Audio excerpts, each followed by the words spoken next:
London is shrouded in fog.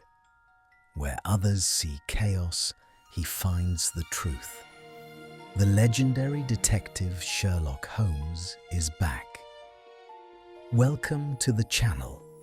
Put on your headphones, like the video, and subscribe. Let's begin. The corridor outside Suite 418 smelled faintly of polish and cold rain carried in on coats. The gas lamps along the wall hummed with a thin, uneven sound, and the carpet bore the flattened tracks of hurried feet that had already come and gone. A uniformed constable stood rigid at the door, his eyes fixed forward, as though the room beyond might look back at him. Sherlock Holmes did not pause to acknowledge the man. He stepped past the threshold the moment it was opened, his gaze already moving, measuring, separating the important from the merely visible. The door closed behind him with a soft, padded click that sounded too gentle for what lay inside. The diplomat lay on the carpet between the writing desk and the tall window. He was on his back, hands resting neatly at his sides, as if placed there after careful consideration. His eyes were open. The light from the street below slid across the whites, catching in a way that made them seem alert rather than vacant. Holmes noted that first, and then the angle of the head turned slightly toward the window. The room was warm, too warm for a winter evening in London. The fire had burned low, but not out, embers shifting quietly in the grate. Curtains were drawn but imperfectly, leaving a narrow slit through which the city's distant sounds crept in. Carriage wheels, a raised voice, the clatter of rain on stone. Holmes removed his gloves and crossed to the body without haste. He crouched, close enough to see the faint discoloration at the diplomat's throat. No obvious wound, no blood. The skin bore a slight indentation, almost delicate, as though pressure had been applied with precision rather than force. He straightened and turned slowly, taking in the rest of the suite. A single chair was pulled back from the desk. Papers were stacked, squared with the edge, not scattered. An open ledger lay atop them, its pages unruffled. An ink pen rested in its stand, dry. A man interrupted mid-task does not leave his work so tidy, Holmes murmured, though no one had asked. On the side table near the bed sat a half-filled glass of water. No smell of spirits. The glass was positioned near the edge, aligned carefully with the table's corner. Holmes bent again, this time lowering his head until his eyes were level with the rim. A faint residue clung to the inside, almost invisible unless one knew to look for it. He moved to the window next. The latch was closed. The frame bore no fresh scratches. Outside, rain streaked the glass, blurring the streetlights into long, wavering lines. 4 floors below, the hotel entrance glowed with activity. No ladder marks on the stonework, no open balcony nearby. A sealed room, said the inspector from Scotland Yard, standing just inside the doorway. His voice carried the fatigue of repetition. Locked from the inside, door was forced by staff after no response. Holmes did not answer. He crouched again, this time beside the desk. On the carpet, almost hidden by the pattern, was a faint indentation. Not a footprint, something narrower. He traced it with his eyes, following it to the leg of the chair.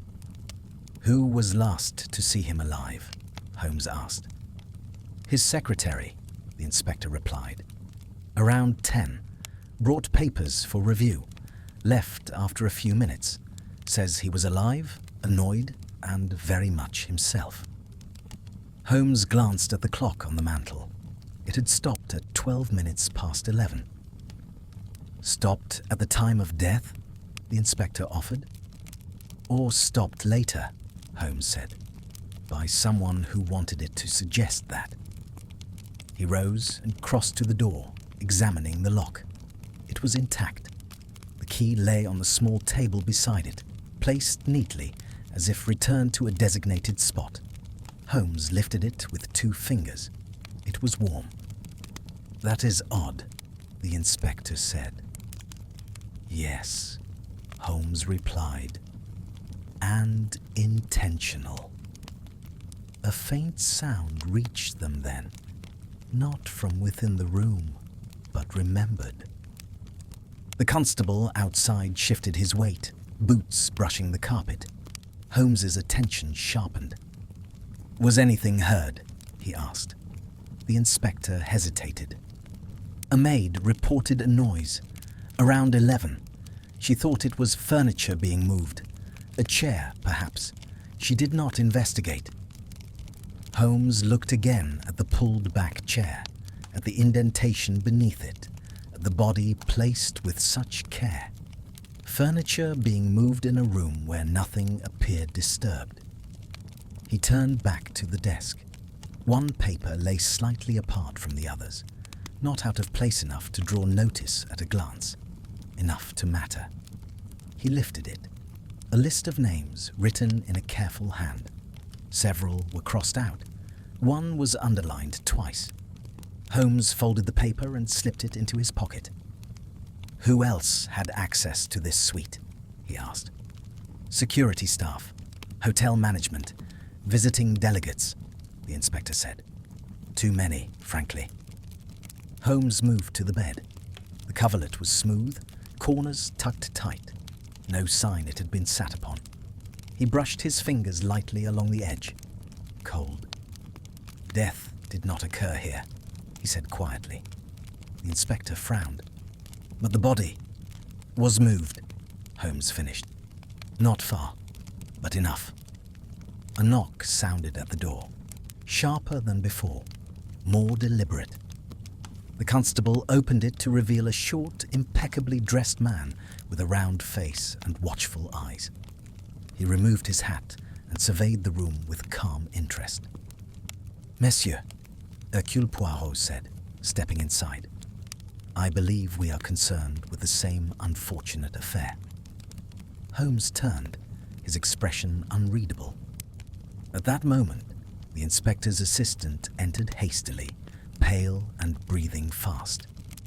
"Sir," he said, "we have a problem. The hotel clerk insists the key to this room was logged out at 11:15 by the victim himself." Holmes looked down at the warm metal still in his hand. The clock on the mantel ticked once, then stopped again. Holmes did not relinquish the key at once. He turned it slowly between his fingers, watching how the brass caught the light from the fire. Poirot's eyes followed the motion with polite intensity, his expression mild, almost indulgent. "Messieurs," Poirot said, "we have already something that does not agree with itself. This is promising." The inspector cleared his throat. "The clerk is waiting downstairs. So is the secretary." "Then we shall not keep them waiting," Holmes replied. He placed the key back on the small table, not in its original position, but a fraction closer to the edge. Poirot noticed. He always noticed. They left the suite together. The corridor seemed narrower now, its lamps casting longer shadows. Somewhere below, a door slammed. The sound echoed up the stairwell, hollow and sharp. The hotel clerk was a young man with ink-stained fingers and a stiff collar that looked too tight for his neck. He stood behind the reception desk, hands clasped, eyes darting between the two detectives. "You are certain about the time?" Holmes asked at once. "Yes, sir. Quite certain," the clerk replied. I logged it myself. 11:15. The gentleman came down, asked for his key to be marked as returned, said he was retiring early. Did you see him leave the suite? Poirot asked softly. The clerk hesitated. No, sir. Only at the desk. Holmes leaned in slightly. Describe him. He seemed normal, tired perhaps, irritated. He asked if there had been any messages. There were none. Was he alone? Poirot asked. Yes. At least I saw no one with him. Holmes glanced toward the stairwell. And after that? He went back upstairs. Which way? Holmes pressed. The clerk swallowed. The lift, sir. Poirot's eyebrows lifted a fraction. The lift operator? The clerk gestured weakly. Gone home. Shift ended at 11. Holmes straightened. So, no one can confirm the gentleman entered the lift at that time. No, sir. Holmes stepped back. Poirot nodded, as if a small piece had clicked neatly into place. They moved to a side room where the secretary waited. She sat upright, hands folded in her lap, eyes red but dry. When Holmes entered, she rose halfway, then sat again. You brought papers to the suite at 10, Holmes said. Tell me exactly what occurred. He was displeased, she replied. The negotiations were not progressing as he wished. He reviewed the documents, signed 2, dismissed the rest. I left shortly after. Did you lock the door behind you? Poirot asked. Yes. Did you hear anything unusual later? Holmes asked. She shook her head. No. Poirot tilted his head. Mademoiselle, when you left, was the fire burning? She frowned slightly. I believe so. Yes. Holmes exchanged a glance with Poirot. Neither commented. And the chair at the desk? Poirot continued. Was it pushed back? She hesitated. No. He was seated when I left. Holmes nodded. Thank you. When they stepped back into the corridor, the inspector fell in behind them. So, he leaves the suite, comes downstairs, returns the key, goes back up, locks himself in, and dies, he said. That's the official version. Holmes stopped walking. It is a version, he corrected. Not one that survives contact with the room. Poirot smiled faintly. And perhaps not with human nature. They returned to the suite. The fire had sunk lower, the room dimmer. Holmes went straight to the clock. He examined the casing, then opened it with practiced ease. Inside, the mechanism was intact. No damage. It was stopped by hand, he said. Poirot moved to the desk. He opened the ledger, scanning the entries. These names, he murmured. They are not merely political. Holmes turned. You recognize them? Poirot nodded. 2 are personal acquaintances. Social, not diplomatic. And this one, he tapped the underlined name. This one is curious. Why? Holmes asked. Because he is not supposed to be in London. Holmes crossed to the door and called for the inspector. I want a list of all guests currently in the hotel, he said, including staff lodging on site. As the inspector left, Poirot knelt by the body. He examined the diplomat's hands closely. No sign of struggle, Poirot observed. But see here, the fingernails, clean, too clean. Holmes crouched opposite him. You suggest he washed his hands? Or someone washed them for him, Poirot replied. A sudden sound cut through the room. A low creak. Both men looked up. The wardrobe door, previously closed, now stood ajar by a narrow inch. Holmes rose slowly. He crossed the room and pulled it open. Inside hung neatly arranged suits. Shoes lined the bottom. Nothing appeared disturbed. But on the floor, beneath the coats, lay a second key. Holmes picked it up. Poirot's voice was very quiet. There is only one key to this suite, yes? "So we were told," Holmes replied. At that moment, footsteps sounded rapidly in the corridor. The inspector burst in, face drawn. "Gentlemen," he said, "the guest list, the name you asked about. He checked in yesterday." Holmes closed his fingers around the second key. "And," the inspector added, "he has just left the hotel." "He left how?" Holmes asked. The inspector shut the door behind him, lowering his voice. "On foot, 10 minutes ago. No luggage. Asked for directions to the river." Poirot's gaze flicked to the window, then back to Holmes. "A man who is not meant to be in London departs immediately after a death in a sealed room," he said. "This is not coincidence. It is impatience." Holmes was already moving. "Name?" "Henri Valmont," the inspector replied. "French national, listed occupation, private attaché. No official role in the negotiations." Poirot frowned. "But known socially to the deceased?" "Yes." Holmes turned sharply. "Why was this not mentioned earlier?" The inspector hesitated. It did not seem relevant. Holmes's eyes hardened. Relevance is not determined after the fact. They moved quickly through the corridor, descending the stairs rather than waiting for the lift. The hotel felt different now, quieter. The hum of voices from the lobby carried an edge, as though every conversation might stop if overheard too closely. Outside, rain fell in a fine, steady sheet. The pavement shone under the lamps. Holmes scanned the street at once. "Which direction?" he asked. "Toward the embankment," the inspector said. Poirot adjusted his coat. "Then he wishes either to be seen or not to be followed." They stepped out into the street. Carriages passed at intervals, wheels hissing on wet stone. Holmes moved fast, his attention sharp, head turning constantly. Poirot followed at a steadier pace, eyes not on the street ahead, but on the reflections in the shop windows, the movement behind them. They did not see Valmont. After 2 streets, Holmes stopped.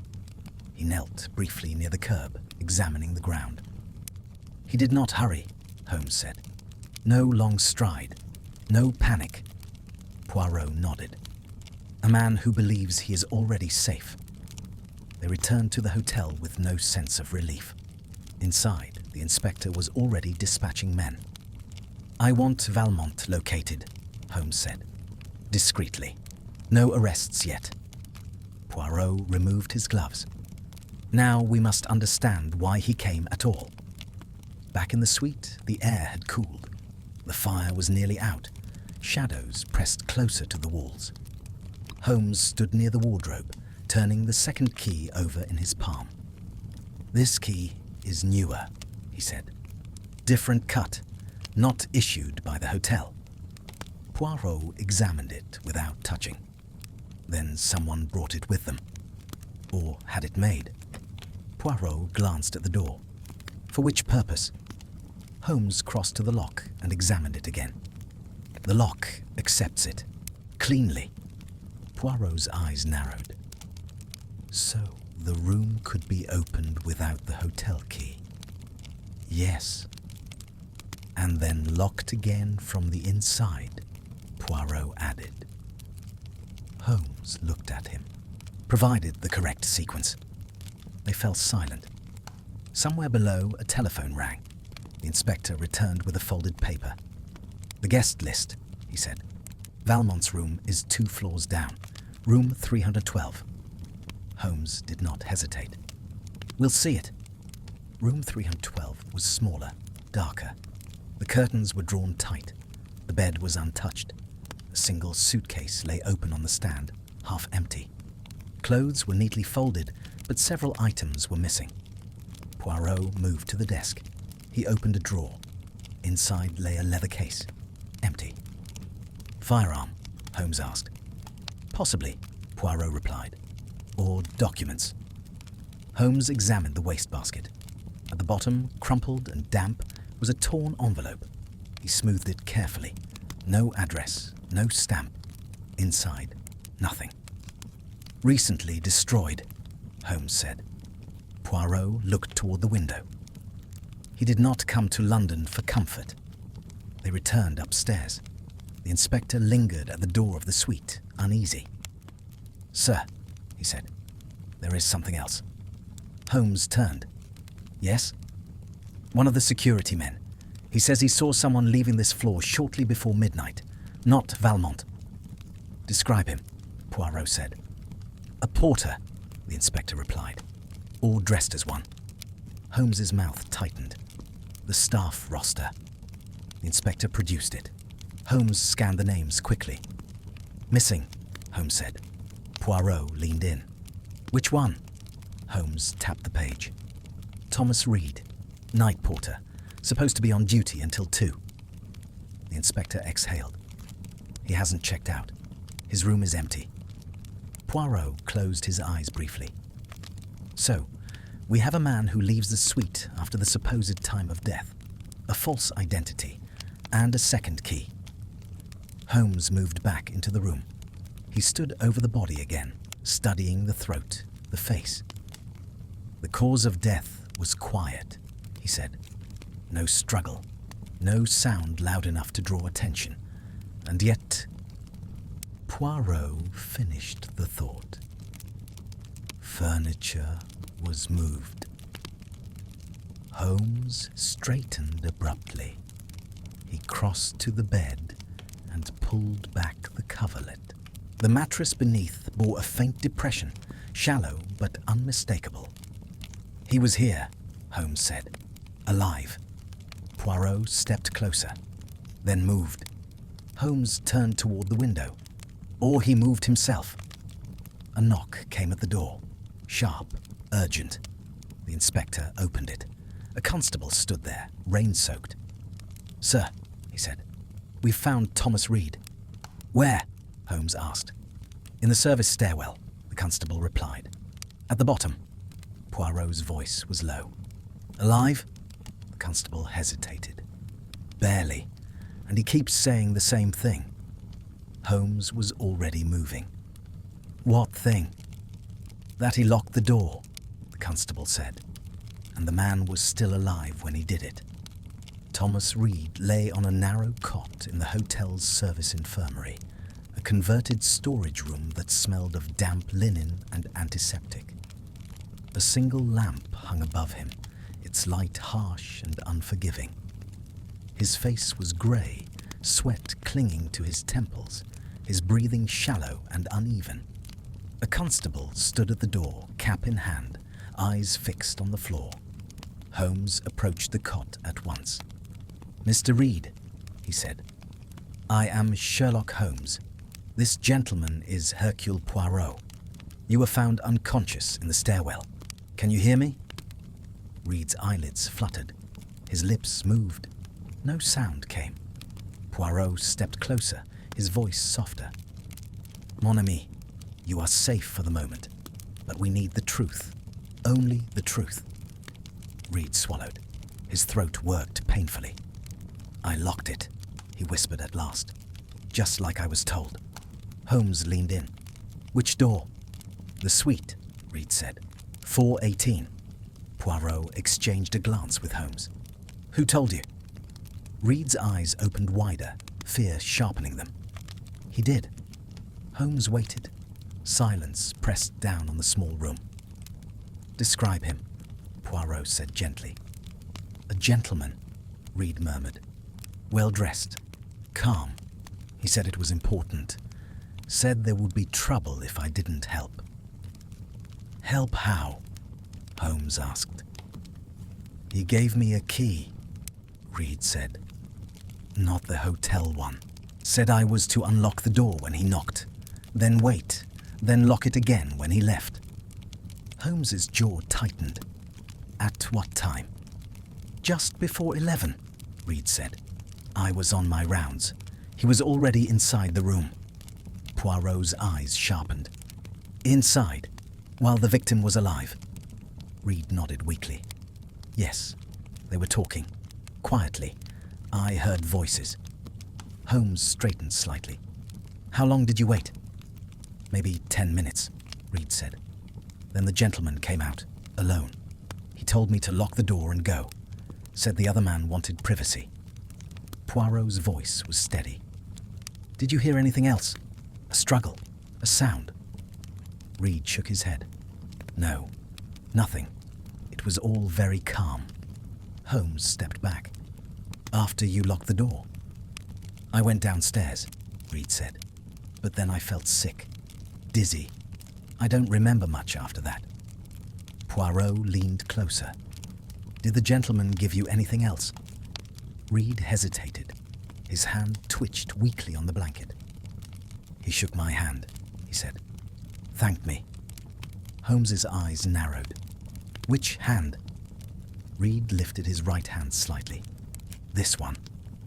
Holmes took Reed's hand carefully, examining the skin. Near the base of the thumb, barely visible, was a faint discoloration. Poirot saw it too. A contact, he murmured. Something applied deliberately. Holmes turned to the constable. Has he been examined? Doctor's on his way, the constable replied. Holmes released Reed's hand. Mr. Reed, listen carefully. The man you assisted, can you identify him? Reed swallowed again. I could, he said, if I saw him. Poirot nodded once. You may yet have that chance. They stepped out of the infirmary. The corridor beyond was dimmer, quieter. The hum of the hotel felt distant now, muffled, as though the building itself were holding its breath. That confirms the sequence, Holmes said. Entry by duplicate key. Exit before death. Door locked with the victim alive inside. Poirot folded his hands. And yet the man dies later, alone. Or appears to, Holmes replied. They returned to Suite 418. The room felt altered, not in arrangement, but in implication. Every object now carried weight.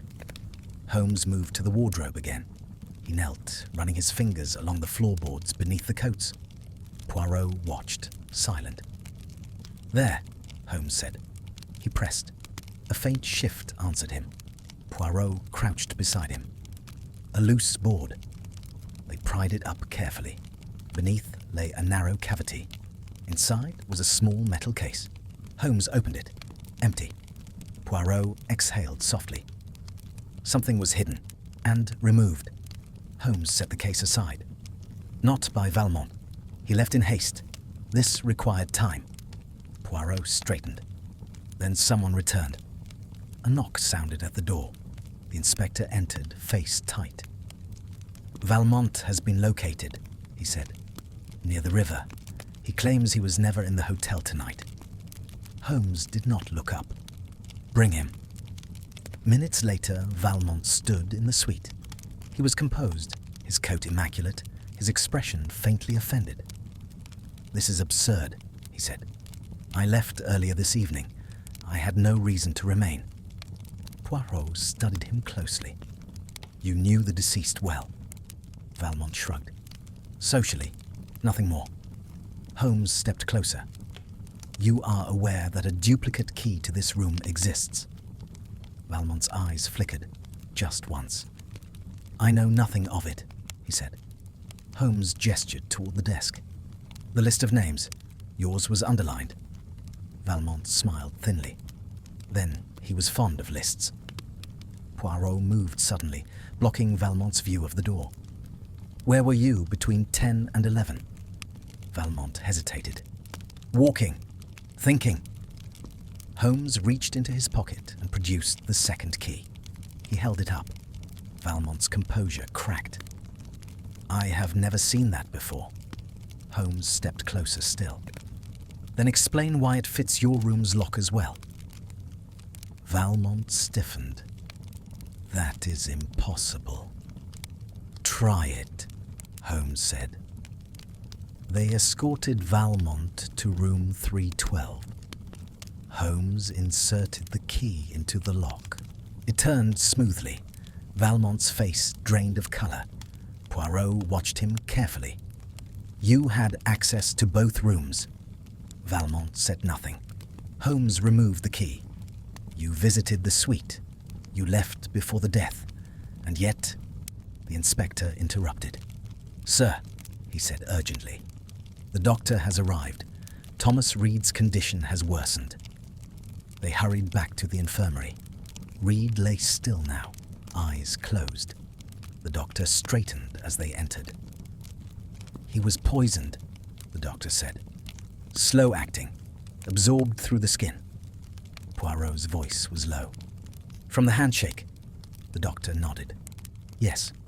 Holmes turned sharply. "Will he live?" The doctor hesitated. "I don't know." At that moment, Reed's eyes opened. He gasped, struggling for breath.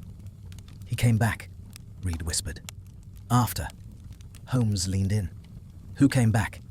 "The man," Reed said. "The calm one. He went back into the room after I locked it." Poirot's eyes widened. "Using the second key?" Reed nodded faintly. "He said he forgot something." Reed's body convulsed. The doctor moved quickly, but it was too late.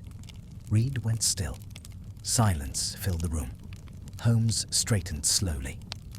"The murderer returned to the locked room," he said. Poirot closed his eyes briefly. "Which means," he replied, "the death occurred after the first exit." The inspector swallowed. "Then the timeline," Holmes cut him off, "is deliberately fractured." A constable appeared in the doorway, pale. "Sir," he said, "we've just received a message from the telegraph office." Holmes turned. "What message?" "It was sent from this hotel," the constable said. "At 11:30. Poirot's voice tightened. "From whom?" The constable hesitated. "From the deceased." The telegraph slip lay on the infirmary table, its thin paper already curling at the edges. Holmes took it first, reading in silence. Poirot watched his face, not the message.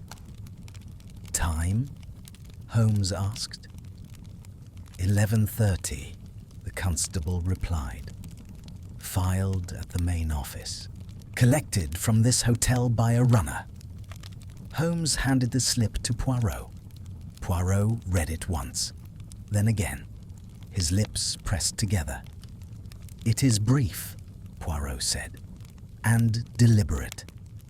The message was addressed to a government ministry. It confirmed the diplomat's support for the treaty and requested immediate confirmation of the morning session. It was signed without flourish by the deceased. "The handwriting?" the inspector asked. Holmes shook his head. "Telegraph clerk transcribed it. Spoken message." Poirot turned to the constable. "Who delivered it?" "A page," the constable said. "Young boy, works evenings." "Bring him," Holmes said. They moved back to suite 418. The room felt colder now, the fire dead, the lamps burning low. Outside, rain tapped against the glass with renewed insistence. The page arrived quickly. He was thin, soaked through, eyes wide with the importance of being questioned by serious men. "You carried a message to the telegraph office tonight," Holmes said. "Tell us exactly what happened." The boy nodded rapidly. "Yes, sir. A gentleman stopped me in the corridor, outside this room." "Describe him," Poirot said. "He was tall, dark coat, hat pulled low, spoke softly, gave me the message and a shilling." "Did you enter the room?" Holmes asked. "No, sir." "Did you see inside?" Poirot pressed. The boy hesitated. "The door was open a little. I saw the desk, the fire." "Did you see the diplomat?" Holmes asked. The boy shook his head. "No, sir. Just heard him." Poirot's eyes sharpened. "You heard him speak?" "Yes," the boy said. "He told the gentleman what to send." Holmes's voice was very calm. "You are certain it was his voice. The boy frowned. "I think so, sir. He sounded tired." Poirot nodded slowly. "That is enough." The boy was dismissed. Silence settled again. "A man speaks in his voice," Poirot said quietly. "Or the man was alive." Holmes crossed to the window. He stood with his back to the room. "The message confirms political intent," Holmes said, "but it also establishes something more important." Poirot waited. "The diplomat was either alive at 11:30, Holmes continued, or someone wished the world to believe he was. Poirot joined him at the window. "The latter requires preparation, knowledge, confidence, and time," Holmes added. They turned back to the room. Holmes moved to the desk, opening drawers, checking beneath the surface with careful hands. Poirot examined the chair again, then the floor beneath it. "Notice," Poirot said, "the marks beneath the chair are deeper than before." Holmes looked. "Recently shifted." Poirot nodded. "After our first examination." Holmes straightened. "Someone has been here." The inspector stiffened. "Impossible. The room's been guarded." Holmes turned. "By whom?" The inspector hesitated. "A constable. Relieved once." Holmes's eyes narrowed. "Relieved by whom?" The inspector looked uncomfortable. "Another constable." Poirot's voice was mild. "Names are important." The inspector produced them. Holmes scanned the list quickly. "This one," Holmes said. "He was also on duty near the service stairwell earlier." The inspector paled. "You think—" Holmes cut him off. "I think nothing yet." Poirot moved to the wardrobe again. He knelt, examining the cavity where the metal case had been. "There is dust," Poirot said. "Undisturbed, except here." He pointed to a narrow smear along the edge. "A glove," Holmes said. "Leather." Poirot nodded. "Someone reached in recently, carefully." Holmes stood. "What was taken matters less than what was left." He turned to the desk again. This time he removed the ledger entirely. He flipped through it slowly. "Listen," Holmes said suddenly. They all froze. From the corridor beyond the door came a soft sound, a scrape, metal against wood. Poirot moved without speaking, placing himself to one side of the door. Holmes positioned himself opposite. The inspector drew back, breath held. The handle turned slightly, stopped, turned again. Holmes flung the door open. The corridor was empty, but on the carpet directly in front of the door lay a folded paper. Holmes picked it up. He unfolded it. Inside was a single sentence written in a careful hand. "You are examining the wrong death." Poirot read it over Holmes's shoulder. His expression hardened. "The wrong death," Poirot said quietly. "Meaning there is another." Before Holmes could reply, a shout echoed from below. Running footsteps. Then another voice, sharp with alarm. They rushed to the stairwell. Smoke was rising from below, thin but unmistakable. "Fire in the records room!" someone shouted. Holmes stopped short. "The guest registry," he said. Poirot's eyes widened. "And the staff logs." They descended fast, but the smoke thickened quickly. Flames licked along the lower corridor, contained but aggressive. As they watched, helpless, a constable emerged, coughing, face blackened. "It was set deliberately," he gasped. "Someone locked the door from the outside." Holmes looked back up the stairwell toward the upper floors. "The murderer is still inside the hotel," he said. Poirot's voice was low, urgent. "And he is not finished." At that moment, from above them, a single gunshot cracked through the building. The gunshot echoed upward through the stairwell, sharp and close. Holmes and Poirot moved at once, not waiting for instruction. The sound had come from above, no more than a floor or two. "Which rooms?" Holmes asked as they climbed. The inspector followed, breath tight. "Upper service corridor, storage rooms, staff quarters." They took the stairs 2 at a time. The hotel no longer felt like a place of transit, but a structure under strain, every door a possible threat. Shouts rose below as men battled the fire. Above them, footsteps retreated. They reached the 5th floor. A constable lay slumped against the wall near the service corridor entrance. His rifle had slipped from his grasp. Blood spread slowly across the carpet. Poirot knelt immediately. "Alive?" The constable's eyes flickered. His lips moved. Holmes leaned down. "Who fired?" The man swallowed. "He did," he whispered. "The porter." Holmes's eyes hardened. "Thomas Reed is dead." The constable shook his head weakly. "Not him. The other one. The one with the keys." Poirot looked up sharply. "Which keys?" "The master," the constable said, "for the upper floors." Holmes stood. "Describe him." The constable coughed.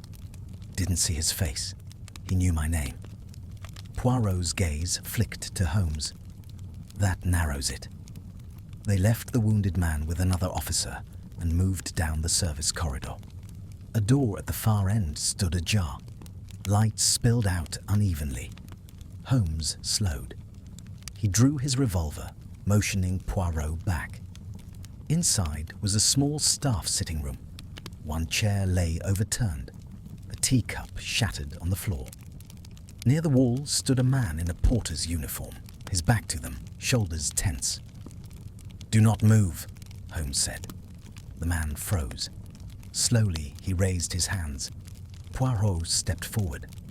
"Turn around, if you please." The man complied.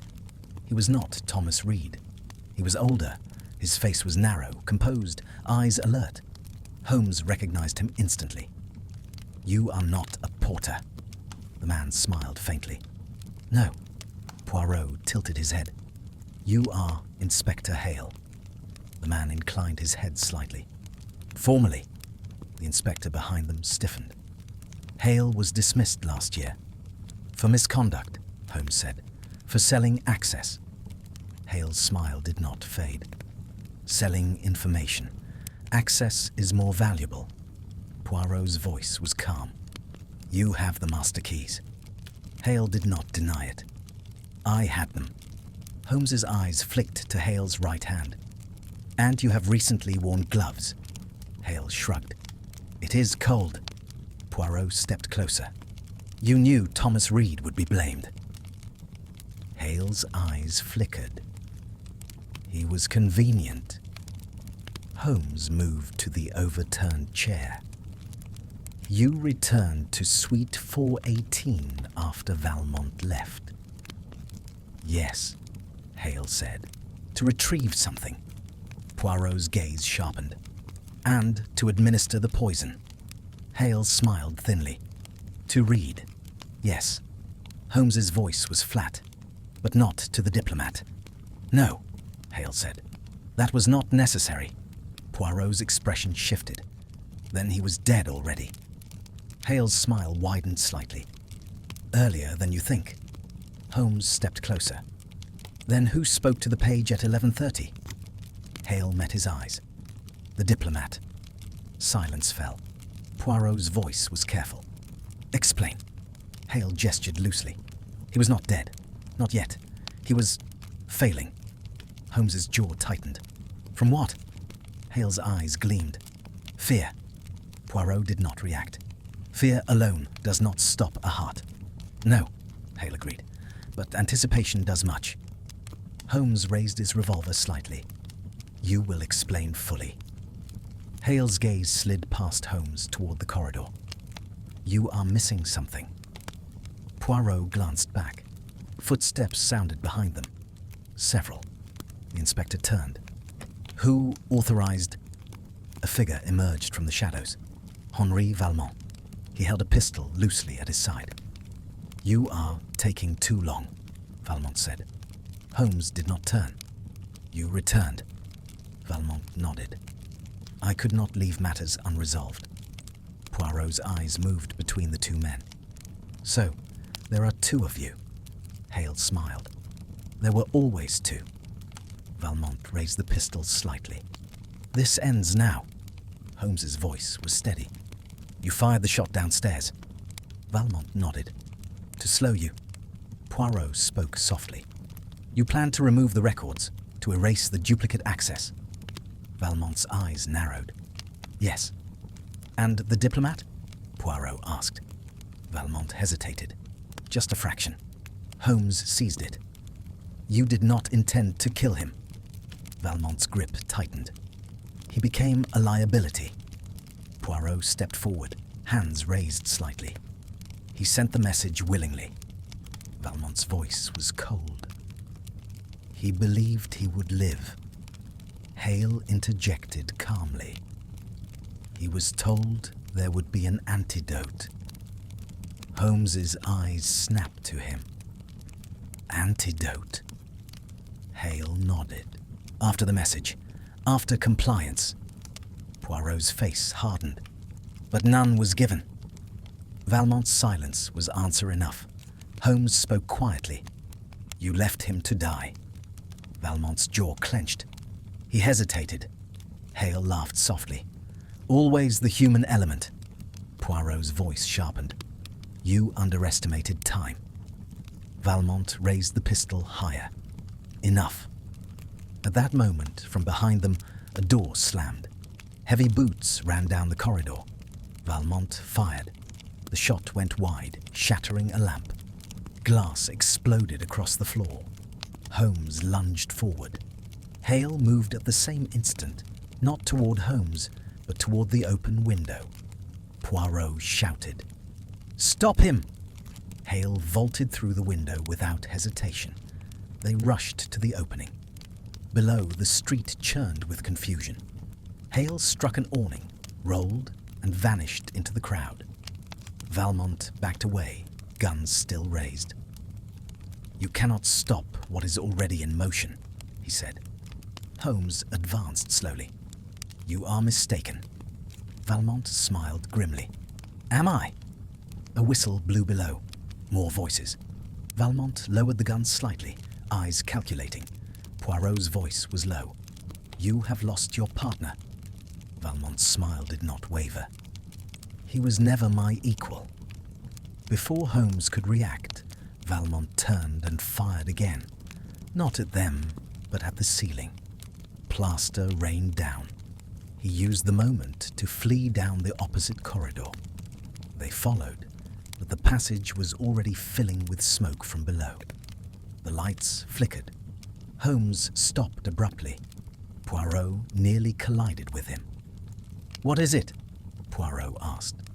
Holmes pointed. On the wall, hastily scratched into the plaster, were 3 words. He was not first. Poirot read it slowly. "Then," Poirot said, voice tight, "there is another victim." Below them, the fire roared louder, and somewhere in the hotel, a door closed and locked. Holmes did not hesitate. He moved toward the locked door at the end of the corridor, testing the handle once, then stepping back. "Locked from the inside," he said. Poirot listened. Beyond the door, something shifted, a faint scrape, not hurried, deliberate. "Someone is preparing," Poirot said. The inspector arrived with 2 constables, faces tight, smoke-stained. "Fire's spreading upward," he said. "We're losing the lower floors." Holmes nodded. "Then we do not have time." He stepped back and kicked the door near the lock. Wood cracked. A second blow splintered it inward. The room beyond was a small administrative office. Filing cabinets lined the walls. Papers lay scattered across the desk, some already stuffed into a leather satchel. A single lamp burned. Near the far wall stood a man in a dark coat, his back half turned. He did not run. "Good evening, Mr. Hale," Holmes said. The man turned slowly. It was not Hale. This man was younger, sharper. His eyes were alert, calculating, and completely calm. Poirot studied him closely. "You are not Valmont." The man smiled faintly. "No." Holmes's revolver remained steady. "Name?" "Not the one you know," the man replied. Poirot took a step forward. "You are the second man." The stranger inclined his head. "If you like." Holmes glanced at the satchel. "You were removing records?" "Yes." "Which ones?" Poirot asked. "The early ones," the man said. "The ones no one checks." Holmes's voice was flat. "The ones that show who arrived before the diplomat." The man's eyes flickered. "You are quick." Poirot folded his hands. "Who was here first?" The man hesitated. Holmes noticed. "Answer," Holmes said. "A woman," the man replied. "She checked in under another name." The inspector stiffened. "A woman?" Poirot's gaze sharpened. "Associated with the negotiations?" "Yes," the man said. "Unofficially." Holmes stepped closer. "Where is she now?" The man smiled again. "That depends on your definition of now." Poirot's voice tightened. "Alive?" "For the moment." Holmes's jaw set. "You will tell us where she is." The man glanced toward the window. Smoke drifted past the glass, thickening. "Too late," he said. Poirot moved suddenly, faster than expected. He seized the satchel, yanking it free. Papers spilled across the floor. The man reacted instantly, shoving Poirot back. Holmes fired, the shot grazing the man's shoulder. He staggered, but did not fall. Chaos erupted. One of the constables lunged. The man struck him hard, then bolted for the door. Holmes pursued. The corridor beyond was choked with smoke now. Alarms rang below. Shouts echoed, distorted. The man ran toward the service stairs. Holmes followed, revolver raised. Poirot came behind, breathing hard but focused.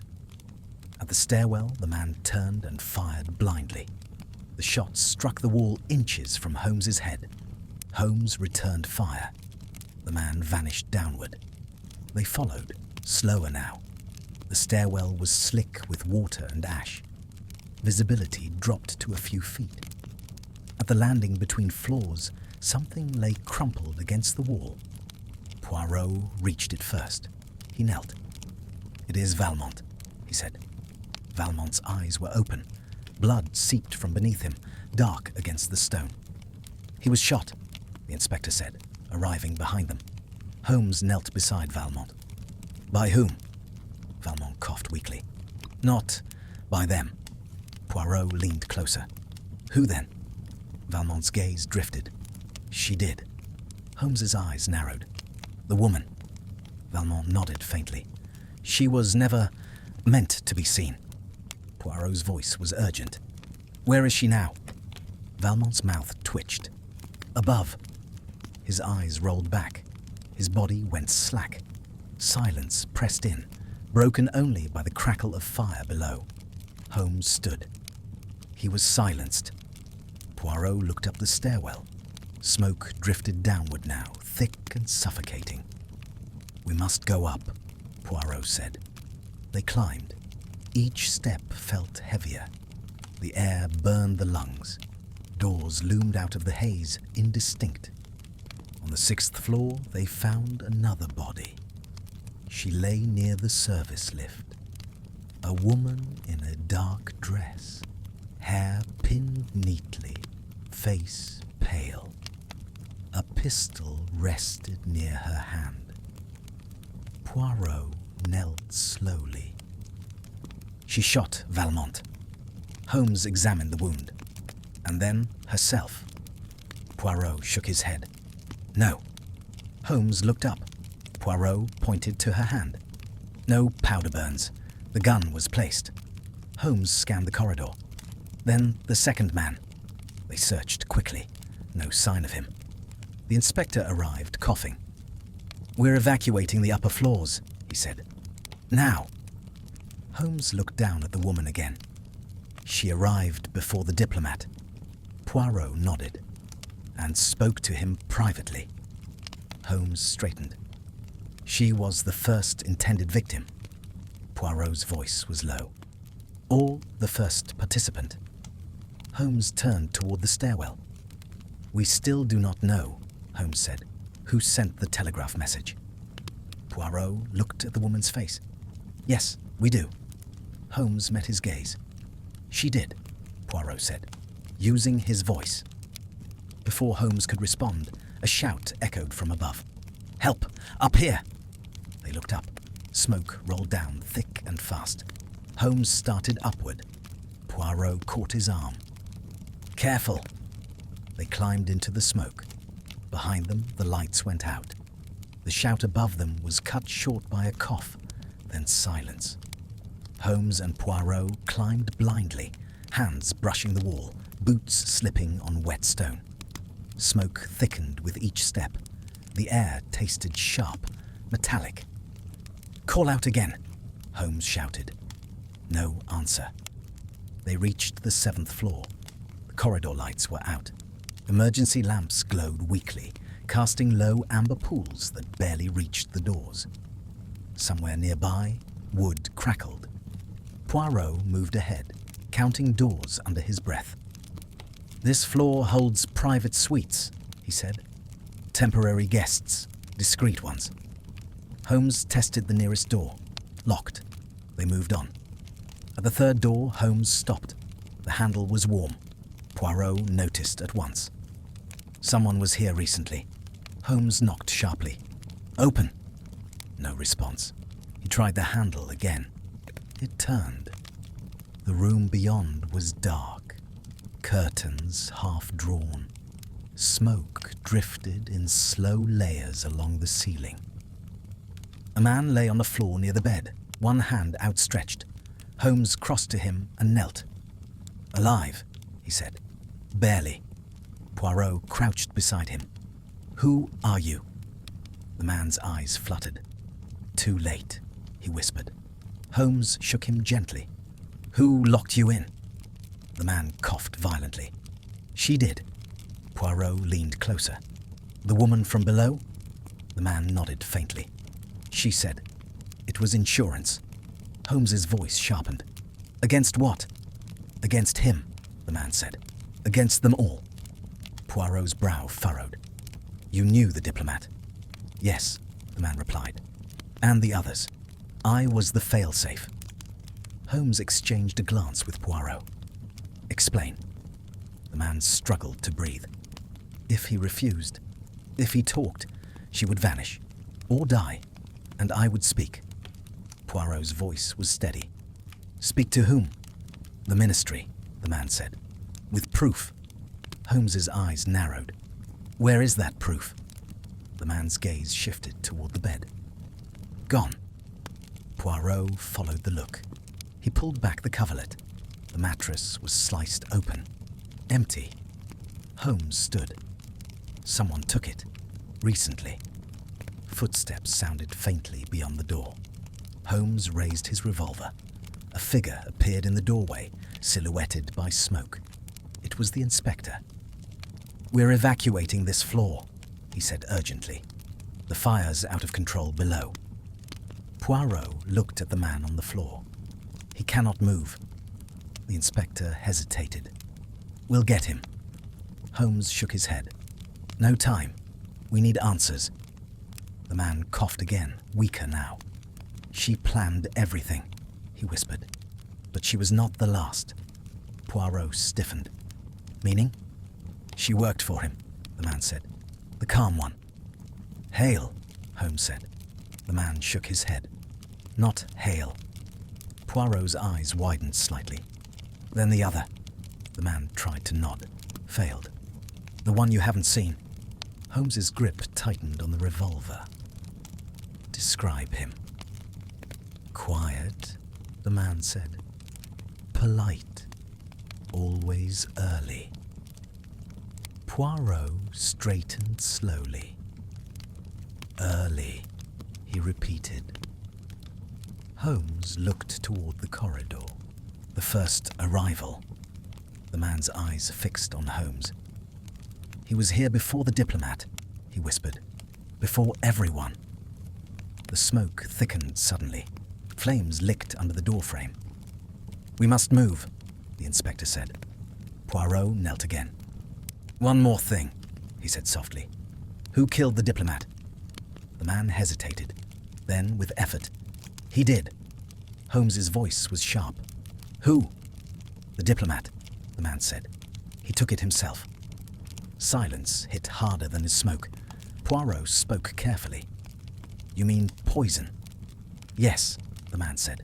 "She gave it to him. Said it would slow his heart, make him compliant, not kill." Holmes's eyes darkened. "But there was no antidote." The man shook his head weakly. "There never was." The inspector pulled Holmes back as a beam above cracked loudly. "We're leaving," the inspector said. They dragged the man toward the corridor. He slipped from their grasp halfway, strength gone. Holmes paused, then let him go. The man's eyes met his. "He's still here," he whispered. "Who?" Poirot demanded. "The first," the man said. "He never left." His head fell to the side. They ran. Down the corridor, smoke surged like a wave. A door slammed somewhere ahead. Holmes stopped abruptly. "Did you hear that?" Poirot nodded. "Yes." "A door locking," Holmes said. They turned toward the sound. At the end of the corridor, a silhouette moved behind frosted glass. A bolt slid into place. Poirot's voice dropped. "The first man." Holmes raised his revolver. The glass shattered outward as a shot exploded from inside. The shot tore through the frosted glass, scattering shards across the corridor. Holmes dragged Poirot back against the wall as a second shot followed, lower, aimed where they had stood. "Stay down," Holmes said. Poirot nodded once, already scanning the floor. He picked up a fallen fire bucket and rolled it forward. It clanged loudly, drawing another shot. Smoke poured from the shattered window, thick and choking. Holmes moved fast. He fired once into the room, not to hit, but to force distance. Then he rushed the door. It was locked, solid. Poirot joined him. "The hinges," he said. Holmes fired twice at the hinges. Wood splintered. Poirot threw his shoulder against the door. It burst inward. The room beyond was an office, much like the one below, but smaller. A desk, a safe set into the wall, papers burning in a wastebasket. And near the far window, a man crouched low, revolver in hand. He did not fire again. He stood slowly, calmly, as if they had arrived precisely on time. "Mr. Holmes," he said. "Monsieur Poirot." Holmes recognized the voice at once. Smooth, measured. "You?" Holmes said. "You were the constable." The man inclined his head. Briefly. Poirot studied him closely. "And the replacement guard, and the relief at the door." "Yes," the man replied. "It is remarkable what people do not question when they are tired." Holmes kept his revolver trained. "You arrived before the diplomat." "Long before," the man said. "I prefer to prepare." Poirot's voice was controlled. "You orchestrated everything." The man smiled faintly. "Not everything. Only the necessary." Holmes gestured toward the burning papers. "You are destroying records." "Yes." "Why now?" Poirot asked. "Because you are faster than expected," the man replied. "Both of you." Holmes stepped closer. "Name?" The man hesitated, then shrugged. "It would mean nothing to you." Poirot's eyes narrowed. "But your employers would know it." The man's smile thinned. "Perhaps." Holmes glanced at the safe. "What is inside?" The man did not answer. Poirot moved sideways, closer to the desk. You were the first arrival. You brought the woman in under a false name. Yes. And you placed her where she could be removed, Poirot continued. Silenced. The man's eyes flicked to Poirot. She knew the risk. Holmes's voice was hard. And the diplomat. He chose, the man said. Or thought he did. Poirot's tone sharpened. You provided the poison. Yes. And the lie of an antidote. Yes. Holmes tightened his grip. You killed him. The man shook his head. No, I merely ensured there was no rescue. Poirot stepped closer. And the message at 11:30. The man nodded. Necessary. The world needed certainty. Holmes gestured toward the desk. You spoke in his voice. The man smiled again.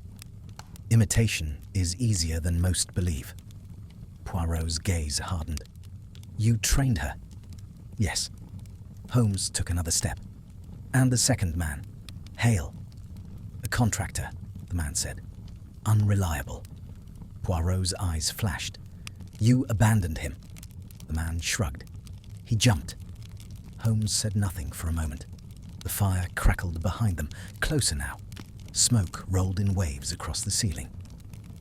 You are still here, Holmes said at last, which means you are not finished.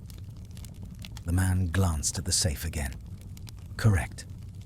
Poirot followed the look. There is something inside that must not be found. Yes. Holmes's voice dropped. Names. The man did not deny it. Poirot stepped back slightly. You intend to leave with it. The man smiled. If possible. Holmes fired without warning. The bullet struck the safe, sparks flying. The man reacted instantly, diving behind the desk and firing back. The room erupted in noise. Glass shattered, wood splintered. Poirot dropped low, crawling toward the desk's side. Holmes advanced, controlled, firing twice more. The man retreated toward the window, smoke swirling around him. Poirot reached the desk and kicked it hard. It tipped, exposing the man's leg. Poirot struck it with the fire bucket. The man cried out, dropped to one knee. Holmes closed the distance, revolver raised. Enough, Holmes said. The man laughed, breathless. Too late. He reached into his coat. Poirot shouted, Holmes! The man pulled free a small device. He twisted it sharply and threw it toward the door.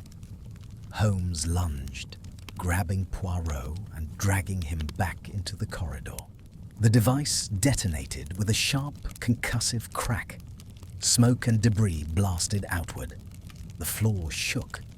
When they regained their footing, the room was ablaze. Flames crawled up the walls. The window stood open, curtains burning. He jumped, Poirot said. Holmes moved to the window. Below, the street was chaos. Fire engines, crowds. No sign of the man. Poirot turned back toward the safe, now partially exposed by the blast. Holmes crossed to it despite the heat. He wrenched it open. Inside lay a bundle of documents, scorched at the edges. Holmes grabbed them. Poirot scanned the top page. His expression tightened. These are not diplomatic names, Poirot said. They are domestic. Holmes nodded. Police, civil service, intelligence. Poirot's voice was low. Then this reaches far beyond the treaty. Holmes turned toward the door.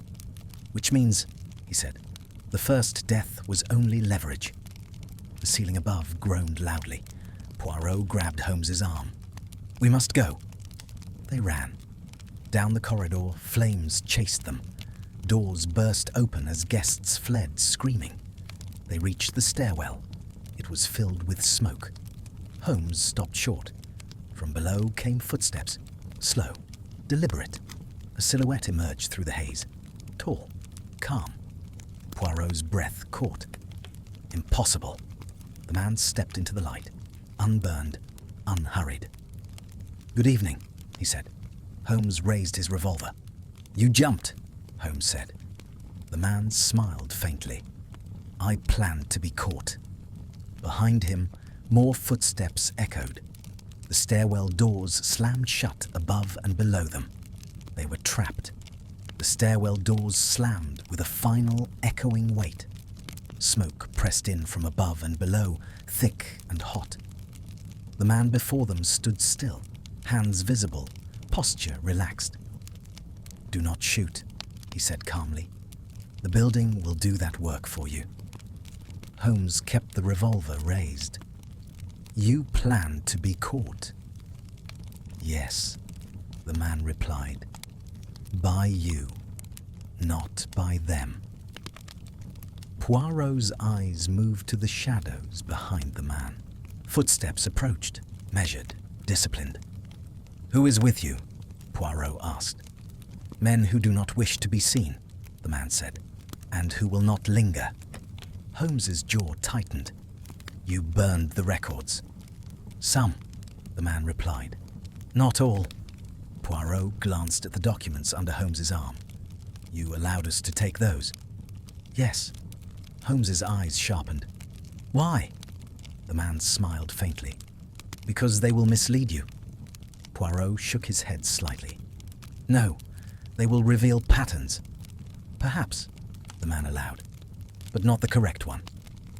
The footsteps stopped several steps behind him. Shapes moved in the smoke. Holmes counted at least 3. "You have killed," Holmes said, "directly and indirectly." The man nodded once. "I have managed outcomes." Poirot's voice was steady. "And the woman, she was expendable." "She was committed," the man said. "That is different." Holmes stepped forward a fraction.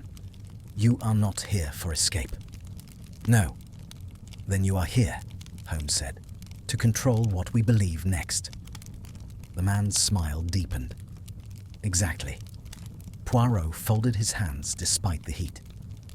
"You want us to think the diplomat's death was the first crime?" "Yes." "But it was not," Poirot continued. The man's eyes flickered. "You are persistent." Poirot met his gaze. "Who died before him?" The man did not answer immediately. The smoke thickened, swirling between them. "A clerk," the man said finally. "A minor functionary.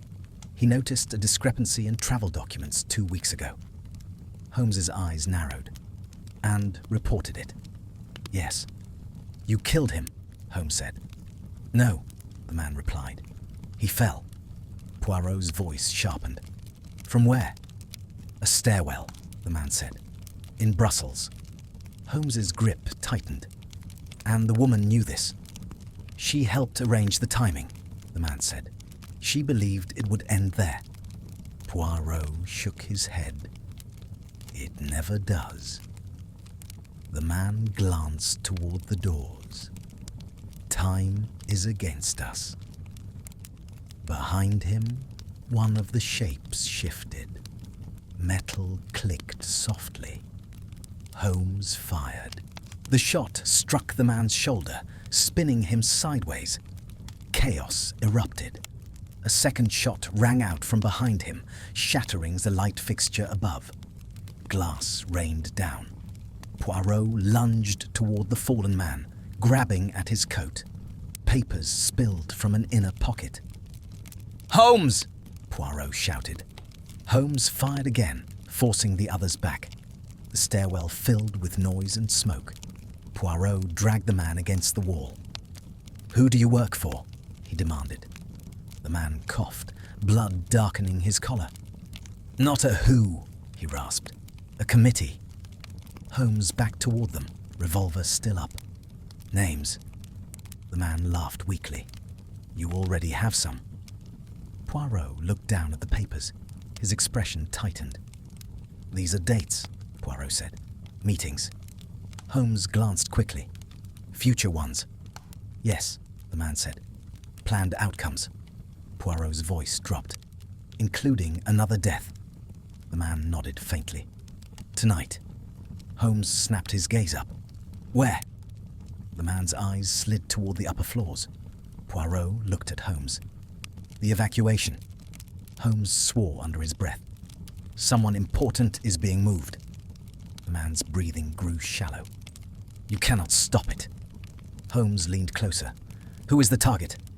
The man smiled, teeth red. One of you. Poirot froze. Which one?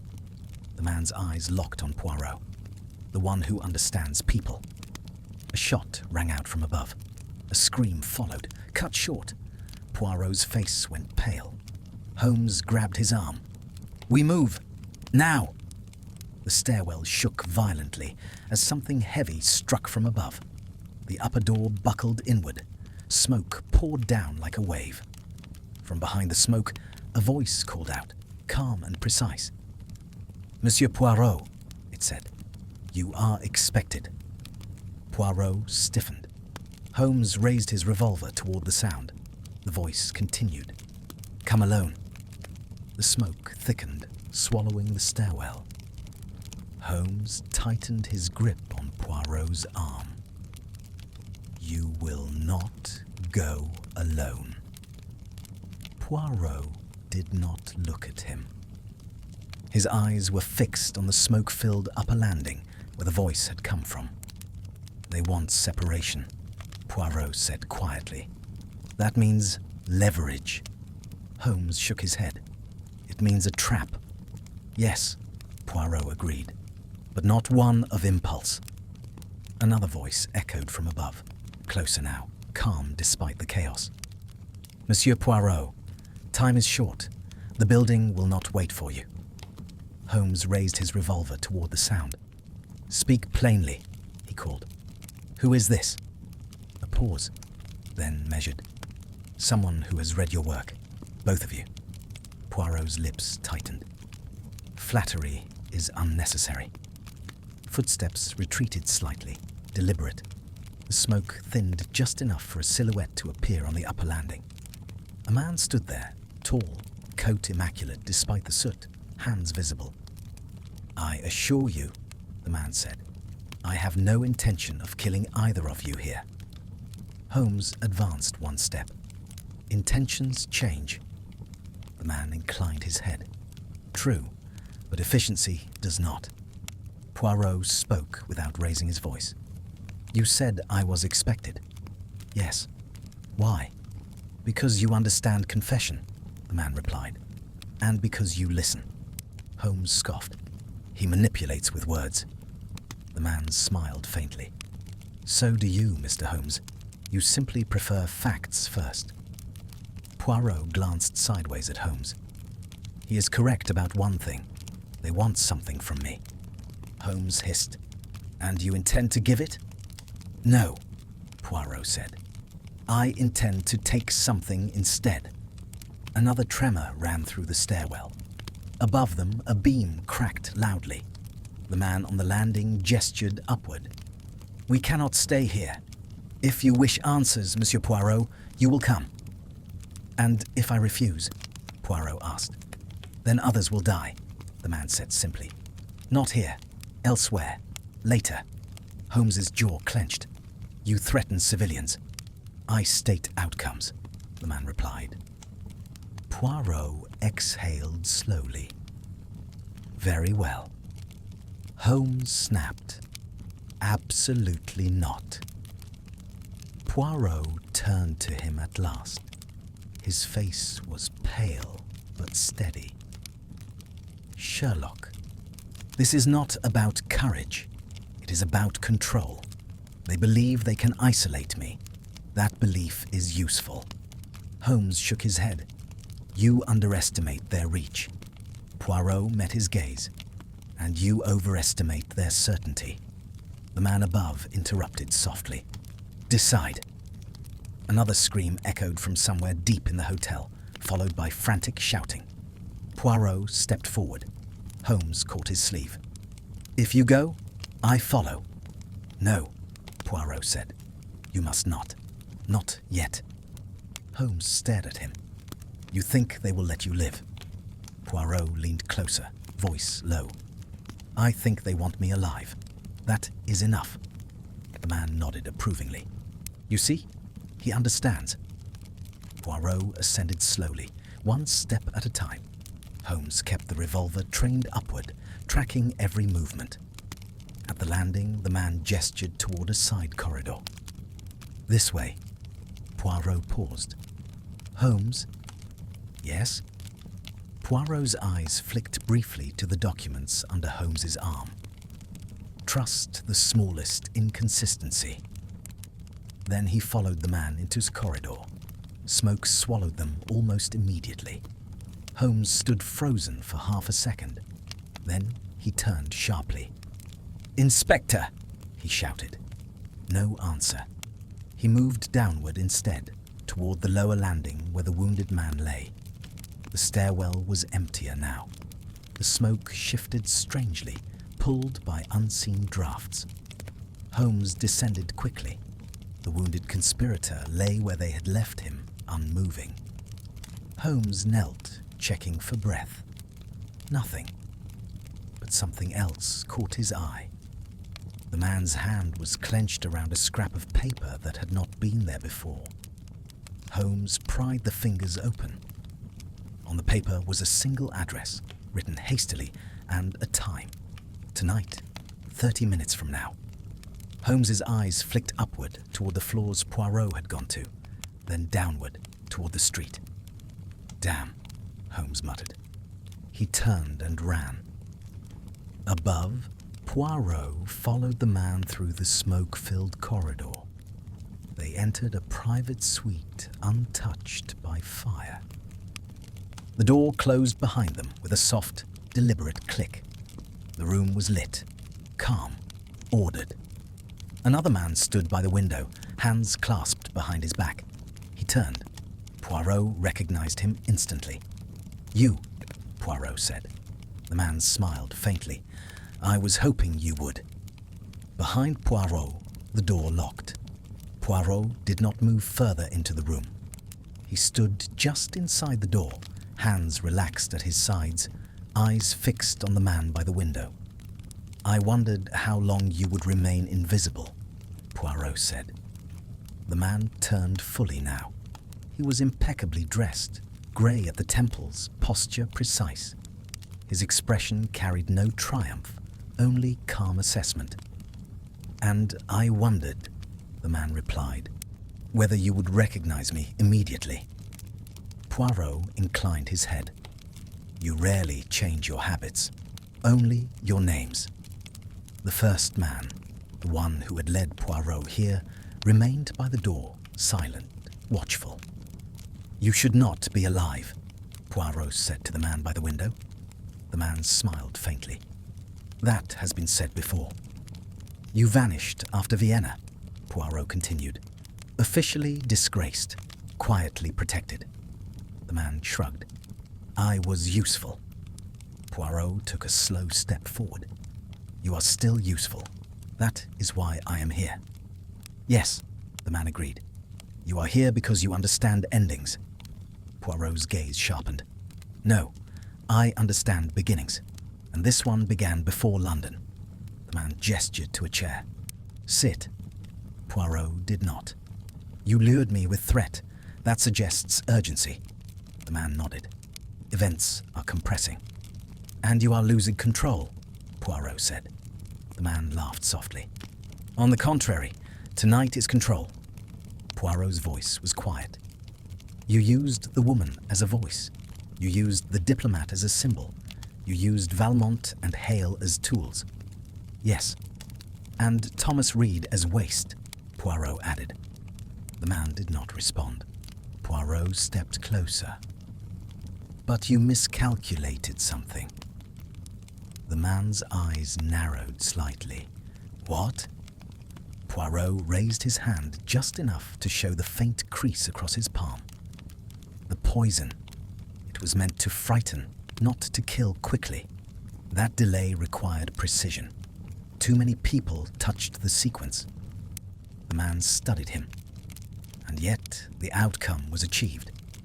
"For the diplomat," Poirot said. "Not for you." Silence stretched. You left evidence, Poirot continued, because you believed Holmes would see only mechanisms, locks, keys, timings. And you? The man asked. Poirot met his gaze. I see need. The man smiled. Then tell me what I need. You need this to end without your name, Poirot said. Without scandal, without a chain that leads upward. The man exhaled slowly. And in exchange, Poirot did not hesitate. You give me the truth, all of it. The man considered. You assume you will leave this room. Poirot's eyes flicked briefly to the door, then back. Yes. Why? Because you did not kill me already, Poirot said, and because Holmes is still free. For the first time, the man's composure slipped, just slightly. Where is Holmes? He asked. Poirot smiled faintly. Running. Holmes burst out of the hotel into wet night air. Fire engines clogged the street. Steam rose from hoses. Crowds pressed back by constables shouted questions no one answered. He scanned the address again. Not far. Close enough to reach on foot. Holmes ran. He cut through alleys slick with rain, breath steady, mind faster. 30 minutes. Less now. The address led him to a narrow building near the river. Offices above, storage below. A light burned on the second floor. Holmes entered without hesitation. The stairwell smelled of damp paper and oil. He took the steps 2 at a time. At the landing, voices drifted through a partially open door. Confirmed, a man was saying. Yes, the evacuation created the cover. Holmes moved silently, revolver ready. And Poirot? Another voice asked. A delay, the first replied. Nothing more. Holmes pushed the door open. Inside, 2 men turned sharply. A third sat at a desk, back to Holmes, telephone receiver in hand. Put it down, Holmes said. The man at the desk froze. Slowly, he turned. Holmes recognized him at once.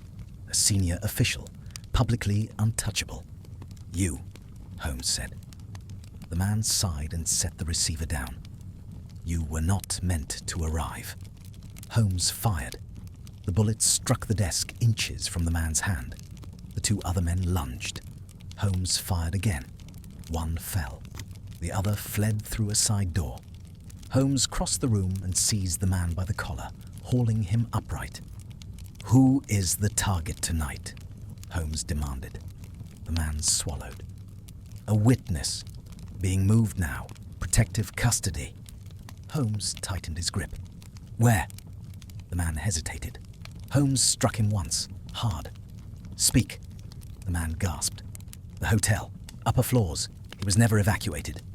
Holmes's blood ran cold. Name, Holmes said. The man shook his head. If I say it. Holmes pressed the revolver to his chest. You already have. The man whispered a name. Holmes released him and turned.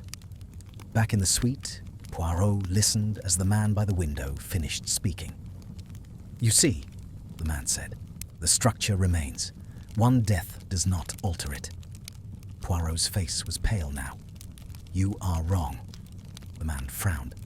Why? Poirot spoke carefully. Because you have mistaken patience for ignorance. The first man by the door stiffened. Sir. A distant sound cut through the room. Footsteps. Fast. Running. Then a voice, sharp and unmistakable, echoing down the corridor. Poirot. The man by the window went very still. Poirot closed his eyes for a fraction of a second. Then the door burst inward. Smoke rolled in behind Sherlock Holmes, revolver raised, eyes locked on the men in the room. I believe, Holmes said coldly, you were expecting only one of us. The man by the window reached slowly for something inside his coat. Poirot shouted, No! A gunshot rang out. The gunshot cracked through the suite, sharp and contained. Poirot flinched only slightly. Holmes did not. The man by the window staggered backward, hand still inside his coat.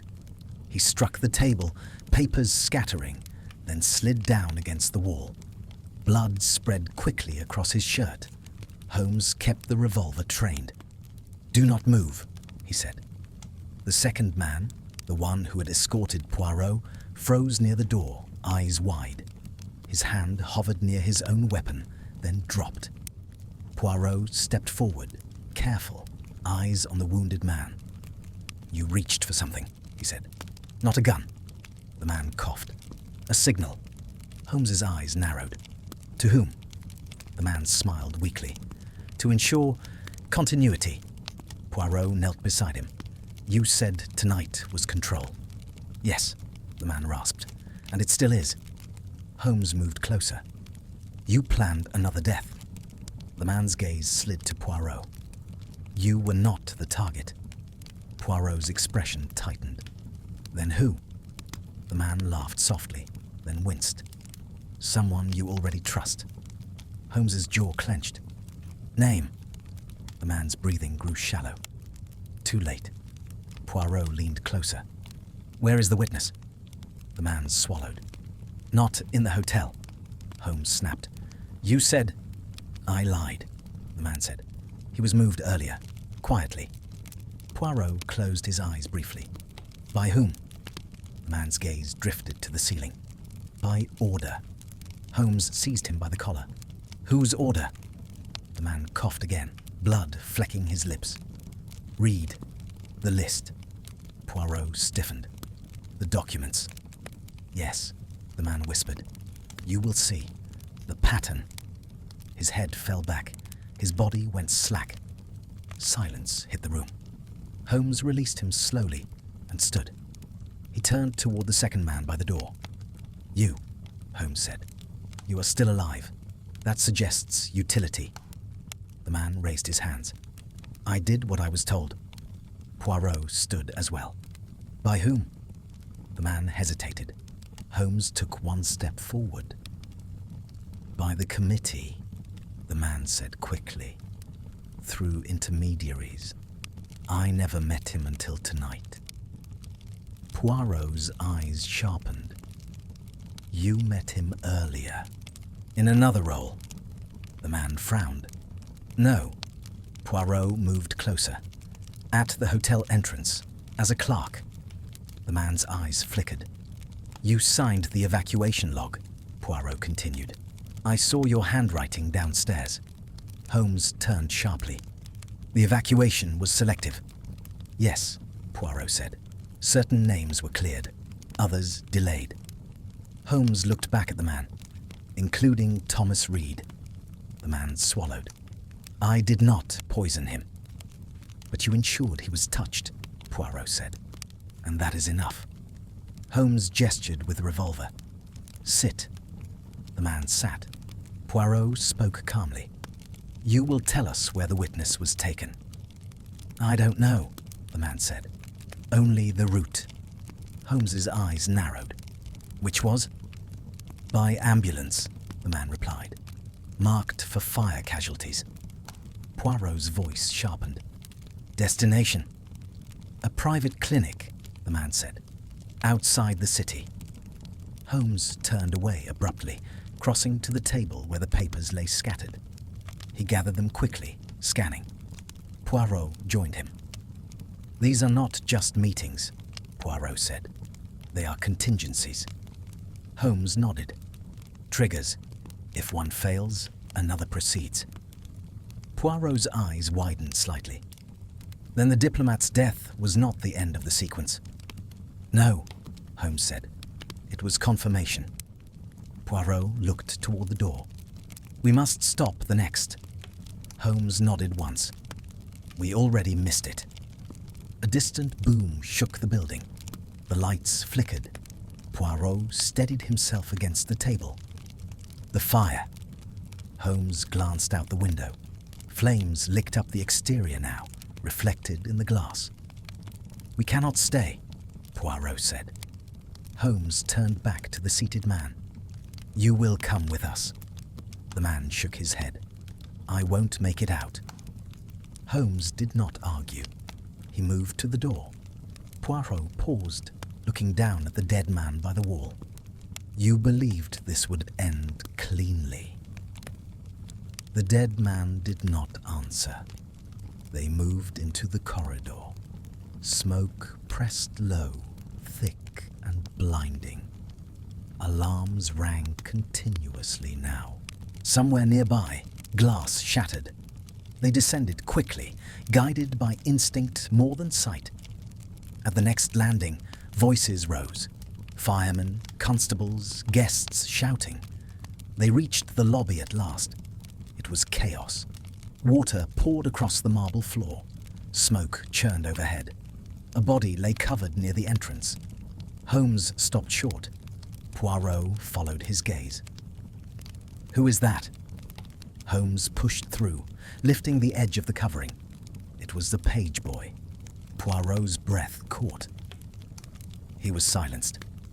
Holmes straightened slowly, because he heard the voice. Poirot nodded, and could identify it again.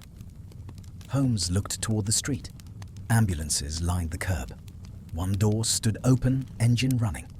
A man in a medic's coat stood nearby, watching the building. Too still, too alert. Holmes's eyes narrowed.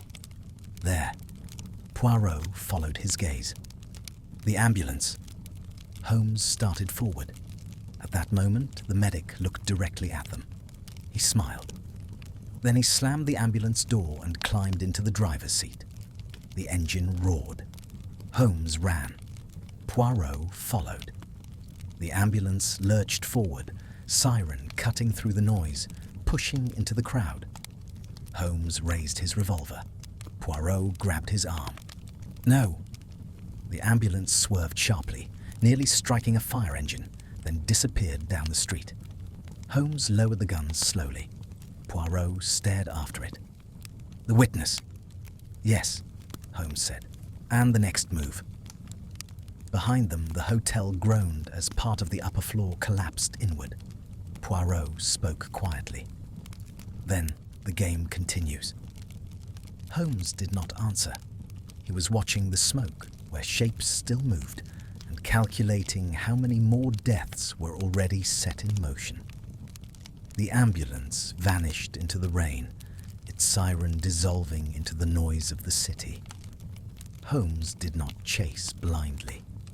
He stepped back instead, eyes tracking the pattern of movement around them. "Which way would you go?" he said. "If you wanted to disappear but be seen doing it." Poirot followed his gaze. "Toward authority," he said, "not away from it." Holmes nodded once. "Hospitals, police checkpoints, places where an ambulance is invisible." They moved quickly, away from the burning hotel, into a side street where the noise dropped away. Holmes flagged down a constable and spoke rapidly, precise instructions delivered without pause. Poirot watched the man run off. "You believe the witness is not the destination," Poirot said. "No," Holmes replied. "He is the proof. The destination is credibility." Poirot adjusted his coat. "Then the clinic is a performance." "Yes," Holmes said, "and the audience is the committee." They reached a waiting carriage. Holmes gave the address of the private clinic without hesitation. As they rode, Poirot spoke quietly. The diplomat believed he was choosing survival. The woman believed she was choosing necessity. The others believed they were choosing control. "And the first man?" Holmes asked. Poirot's eyes narrowed. He believed he was choosing permanence. The carriage slowed near the clinic. The building was modern, clean, well lit, too calm. An ambulance stood at the side entrance, engine cooling. Holmes dismounted before the carriage stopped fully. They entered through the main doors. Inside, order reigned. Nurses moved efficiently. A clerk looked up, startled. "We are here for the fire casualty," Holmes said. The clerk hesitated. Poirot stepped closer, gaze gentle but immovable. "The one who arrived without smoke damage," Poirot added. The clerk swallowed. He was taken upstairs. They did not wait. On the second floor, 2 men stood outside a private room, not in uniform, too still. Holmes did not slow. He raised his revolver. "Step aside," he said. One man reached for his coat. Holmes fired once. The man fell, screaming. The other fled. Poirot opened the door. Inside, the witness lay on the bed, pale, eyes wide. Beside him stood the medic from the ambulance, coat removed now, sleeves rolled up. In his hand was a syringe. He froze. Holmes leveled the revolver. "Put it down." The man smiled thinly. "You are persistent." Poirot stepped into the room and closed the door behind them. "And you are finished." The man laughed softly. "You think this ends here?" Holmes moved closer. "It ends when you tell us who ordered the final sequence." The man glanced at the witness. "He is unnecessary now." Poirot's voice sharpened. "You underestimate memory." The man's eyes flicked to Poirot. "No, I underestimate conscience."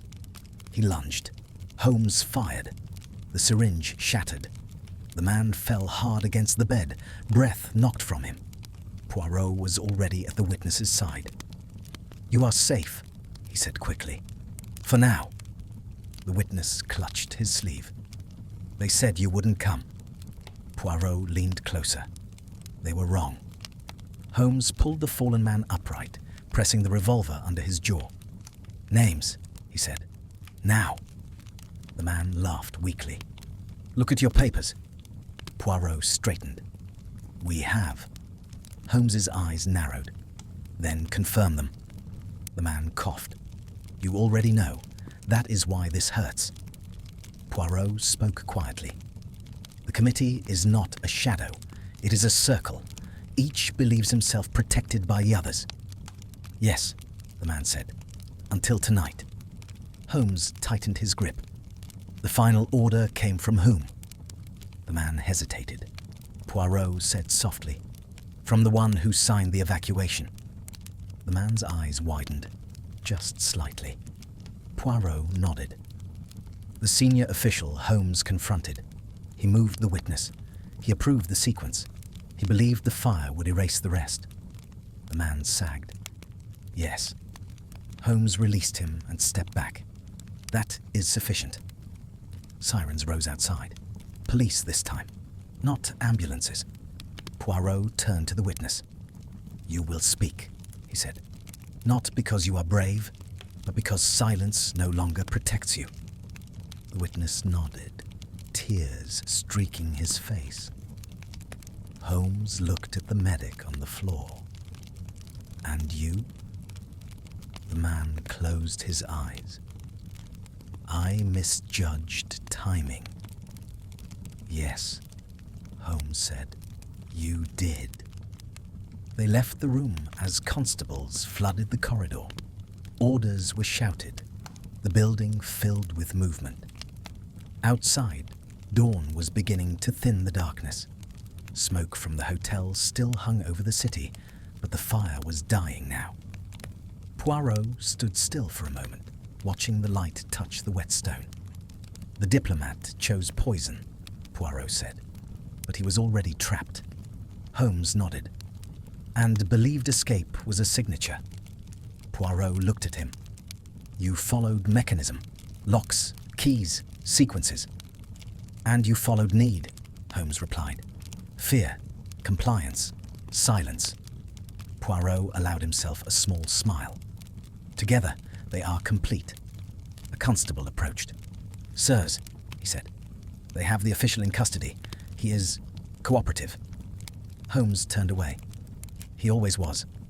Poirot exhaled slowly. "Then it is finished." Holmes did not answer at once. He looked back toward the city, where smoke still curled from the hotel ruins. "No," he said at last. It is exposed. Poirot nodded. Which is more dangerous? They stood in silence as the city resumed around them, altered but unaware. Somewhere behind them, a door closed, and a man who had believed himself untouchable realized too late that he had been seen.